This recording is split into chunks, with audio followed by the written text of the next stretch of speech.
Salam sejahtera Malaysia, denyut nadi suara rakyat bergema di channel ini. Jangan lupa tekan butang subscribe, like dan share. Malaysia kita punya, cintai Malaysiaku, kita jaga kita.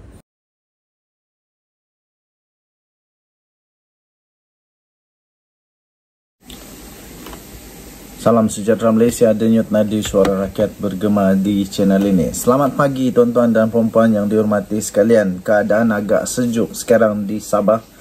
Di kampung saya sangat sejuk sekarang ini kerana ada aircon depan saya. Okey, awal pagi sekarang ini yang mengejutkan saya bangun-bangun pagi baca satu berita. Terbaca satu berita, kononnya ada seorang calon daripada Perikatan Nasional yang kalah pada PRN yang lalu kerana beliau kononnya terlibat dengan kongsi gelap. Wow, ini betul-betul mengejutkan. Tetapi walaupun begitu, Suras telah menafikan dakwaan kononnya beliau terlibat dengan kongsi gelap punca kalah pada PRN yang lalu. Bekas calon Perikatan Nasional PN Dewan Undangan Negeri untuk DUN Jeram Panjang, iaitu Datuk Seri S. Suras, menafikan kekalahannya pada pilihan raya negeri PRN lalu disebabkan dakwaan terlibat dalam aktiviti kumpulan kongsi gelap. Sebaliknya, beliau berkata ia kerana nasib tidak menyebelahinya untuk memimpin selain tidak menolak bilangan pengundi keluar mengundi merosot, iaitu kurang 75%. Menurutnya ada banyak faktor lain, namun beliau tetap menganggap kekalahan itu sebagai satu kemenangan, malah akan terus melakukan aktiviti kebajikan, bersuara dan berjuang untuk masyarakat jempol khasnya di Jeram Panjang. Walaupun begitu, beliau berkata, saya ingin mengucapkan jutaan terima kasih buat 4,769 pengundi yang telah mengundi saya. Katanya, walaupun tewas, saya tetap terima dengan hati yang terbuka. Katanya lagi, bagi saya, kita semua menang. Kita telah menzahirkan rasa tidak puas hati terhadap pemimpin-pemimpin yang kleptokrasi dan rasuah daripada terus menindas masyarakat DUN Jeram Padang, katanya.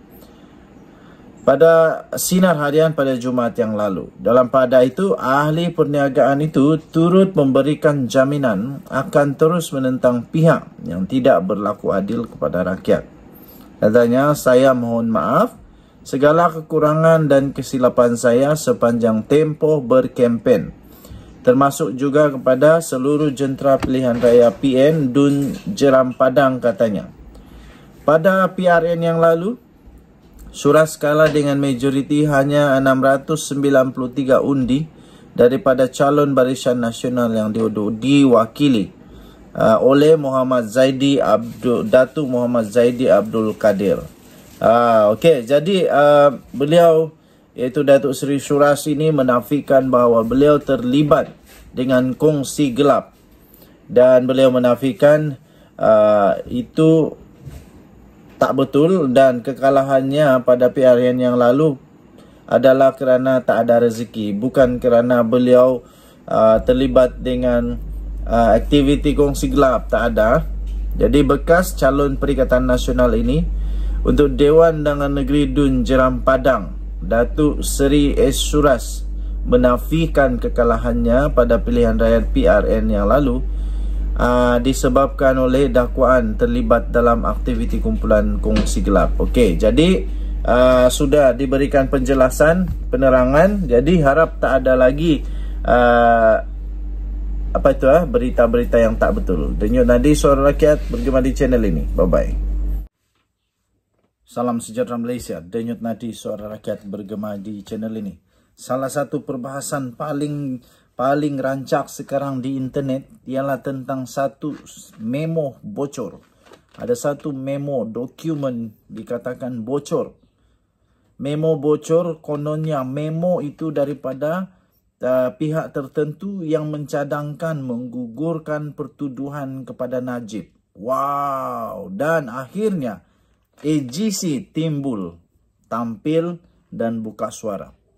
Peguam negara akhirnya rasanya tak sabar lagi, dah hilang sabar dan akhirnya timbul.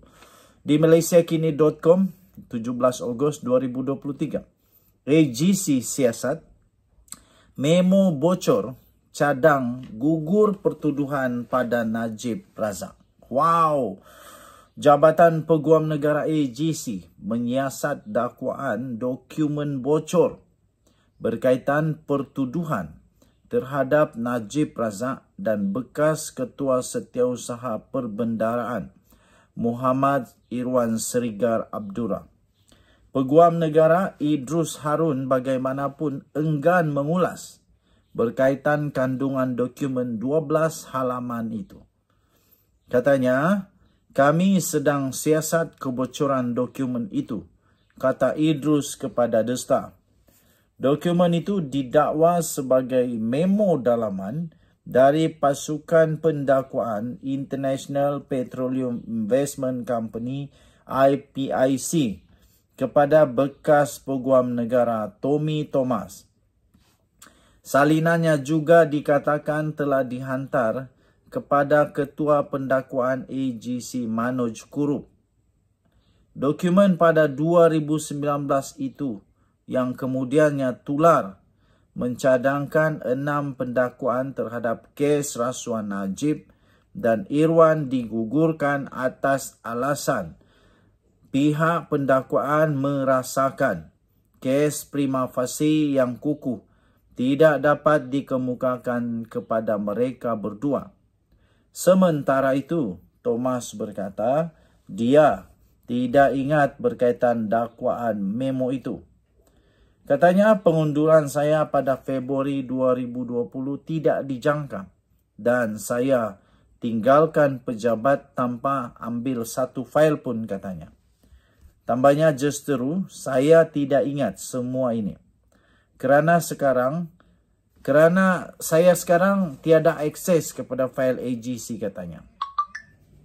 Najib dan Irwan pada 2018 yang lalu dituduh di bawah Seksyen 409 Kanun Keseksaan di atas kesalahan pecah amanah yang melibatkan dana kerajaan sebanyak 6.6 bilion ringgit Malaysia. Wow. Ini satu kes yang bukan calang-calang besarnya. Bagaimana dokumen 12 halaman, dokumen rasmi pula tu 12 halaman dapat bocor kepada media, kepada orang ramai sehingga ini menyebabkan terpaksalah dibuat siasatan. Dan itu patut untuk dibuat siasatan lah. Kerana 12 halaman itu adalah satu perkara yang penting dan rahsia.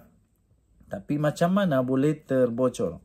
Persoalan paling utama ialah siapa yang membocorkan dokumen itu? Hanya orang-orang yang ada kuasa sahaja, yang ada akses kepada benda ni sahaja yang boleh dapat benda ni. Jadi siapa dia? Saya pun tak tahu, tak ada yang tahu, tapi akan disiasat. Denyut nadi suara rakyat bergema di channel ini. Bye-bye.